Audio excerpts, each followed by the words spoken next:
The first thing I learned while watching a stream was, unlike everyone else I've covered so far, Nick830 doesn't stream on Twitch. In fact, he streams only on YouTube and produces videos very regularly on there as well. So let's take a look into how he got into making videos. The beginning. Before Nick got a shout out from the YouTube king PewDiePie, before he ever posted his first YouTube video, Nicholas Teddy Amuni was born on March 14th, 1995. He was born in Nova Scotia, Canada, where he currently resides and is also 23 years old. Growing up, Nick did great in school. He studied a lot and worked really hard and was working towards becoming a doctor before his YouTube channel really took off. In junior high and high school, I got straight A's, all 90s and up. I made principal's list. I made the friggin' dean's list in my first year of university. You know, I think back to high school because that was like my friggin' peak. That was when I was happy Nick, doing amazing in school. Even though I was staying up late, I had a bunch of friends. I talked to everyone. My teachers loved me. You know, I'm not bragging or anything. It gets me in a good mood. I'm just thinking about all this stuff now. YouTube before Fortnite. Nick uploaded his first YouTube video on December 14th, 2014. The video is a Last of Us multiplayer funny moments video, which actually surprised me a lot. I've been watching YouTube videos for a very long time, especially gaming videos, and I really don't remember people making a Last of Us multiplayer funny moments video. So this just goes to show how unique and creative Nick was trying to be from the very beginning of his YouTube career. It's also pretty interesting seeing how far his content's come in terms of quality from then. This is the story of a warrior, I know you know it. True warrior.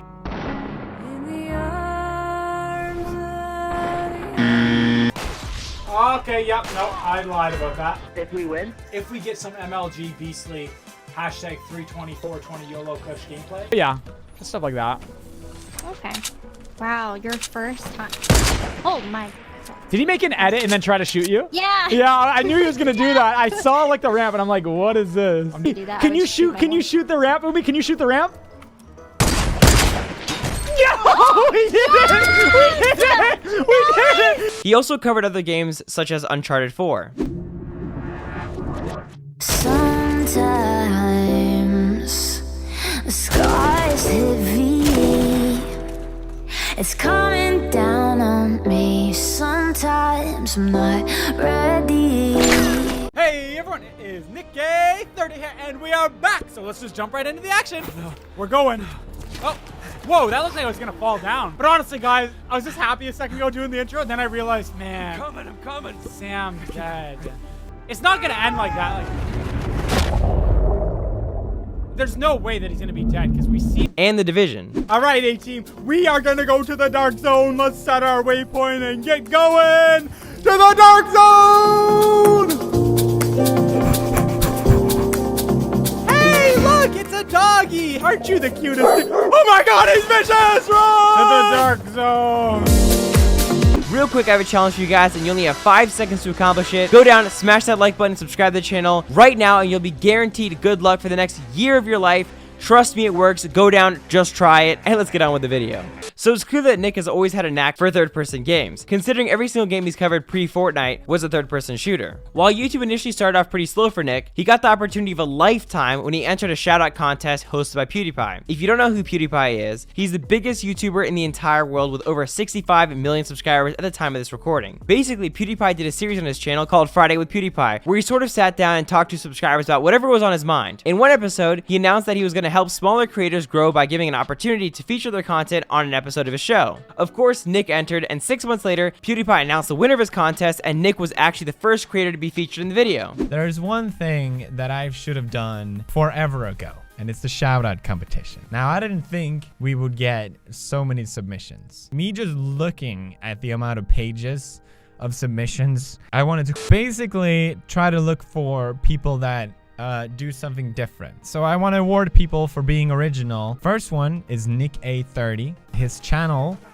does Last of Us multiplayer stuff. It's really funny, and I haven't seen anyone else do this, so I thought that was pretty cool.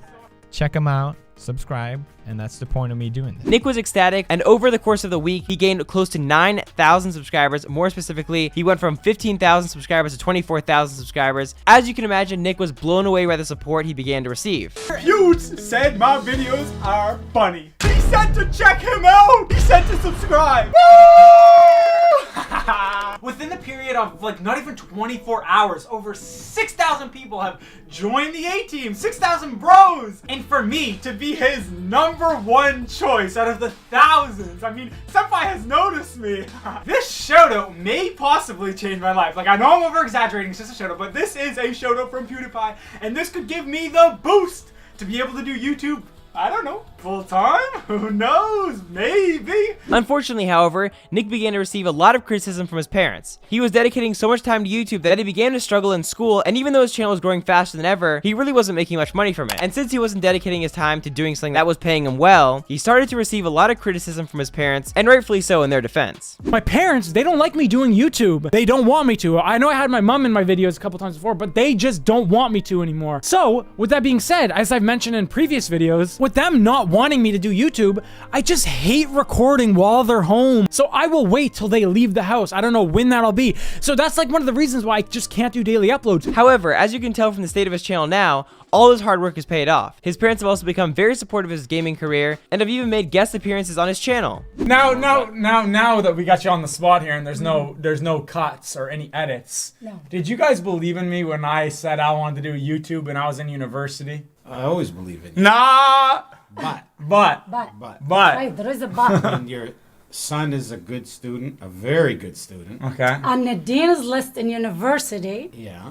Of course, I'd want him to finish his education first. So that's everything I learned from watching his stream about pre-Fortnite Nick. Now let's get into his early stages of his Fortnite career. On October 11th, 2017, Nick uploaded his first Fortnite YouTube video. It was nothing special, but it shows how early he began playing Fortnite. He was definitely one of the first content creators to begin posting the game. Check out this clip of when he first started playing the game back in 2017. Hey everyone, it is Nick K30 here, and welcome back, E-Team. Today we're playing some Fortnite, and I just finished playing this game, and man, let me tell you guys, you are in for a treat.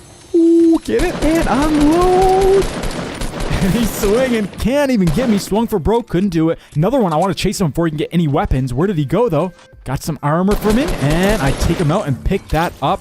And we're just going to pick up... Nick began to stream Fortnite after this and slowly stray away from other games. Subscribers started to gain faster on his channel, and as he got better and better at the game, he started neglecting posting other types of content, until eventually he became a full Fortnite-based content creator. Obviously, a huge part to why his streams are so successful is because he's got a great personality. But a huge part of his success in the Fortnite scene is without a doubt attributed to his skill and how great of a player he is. And that brings us on to our next segment, which is his playstyle. Nick's playstyle honestly cannot be defined. He is an extremely versatile player that is really good at basically all aspects of the game. But the biggest reason by far people love to watch Nick is because of how clean his edits are.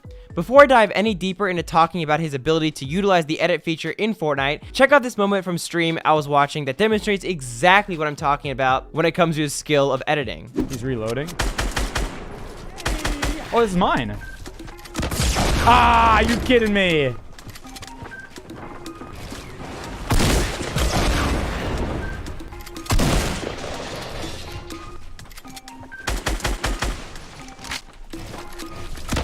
Ah, that edit though! That edit! Let's go! Right here.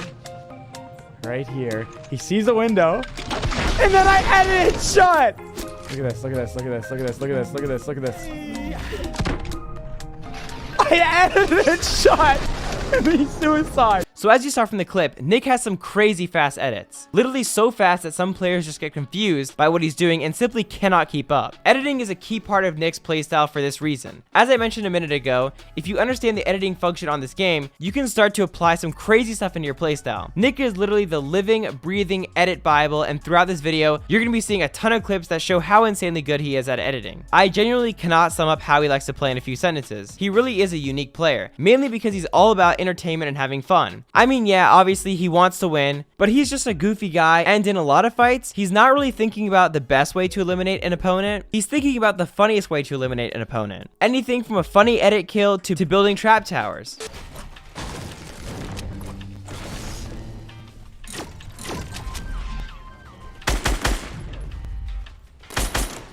That'll work. Okay.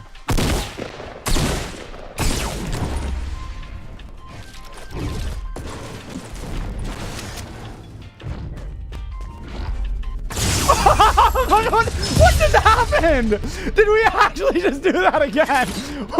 What just happened? If I haven't mentioned yet, Nick isn't a true Fortnite pro. He's just a content creator that happens to be super good at the game. He does compete in a lot of tournaments with pros, such as Keemstar's Fortnite Fridays, but he isn't signed to an actual team or gaming organization because he enjoys the game and isn't dedicating his time to playing the top players in the world. He doesn't really want to fill that role. He will play however he feels like playing and is most fun to him. Don't get me wrong though, he's very methodical in his gameplay, but he doesn't limit how he plays in order to get more wins. Because of this, he doesn't necessarily have a preferred loadout or one or two playstyles he sticks to. I only bring this up because every other player we've covered in this series has been a pro player and does have very specific playstyle or guns they stick to.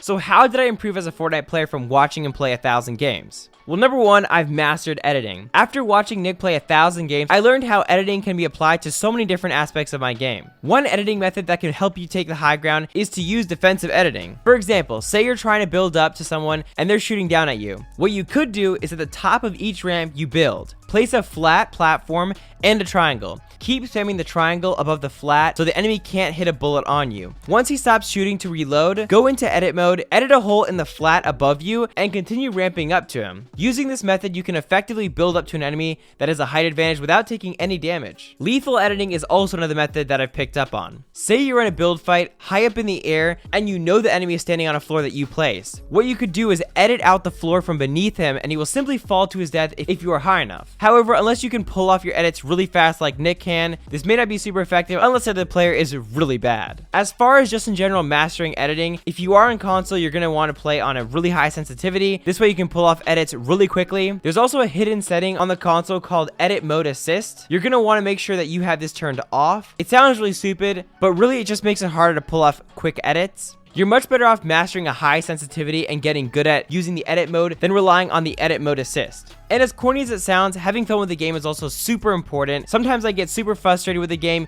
Usually the more frustrated I get, the worse I play. Nick is a super good player, but you can also tell he has a ton of fun while he's playing. It's always better to keep a good mindset and have a good time playing the game to maintain your focus. I think that's a big reason why Nick does so well consistently. He's just having a good time slaying some noobs. So yeah, that's basically everything I learned from watching him play 1,000 games of Fortnite. Let me know in the comment section down below who I should cover next. It's been Exility. Have an amazing day, guys. I hope you enjoyed the video, and I'll catch you guys next one. I'm out. Peace.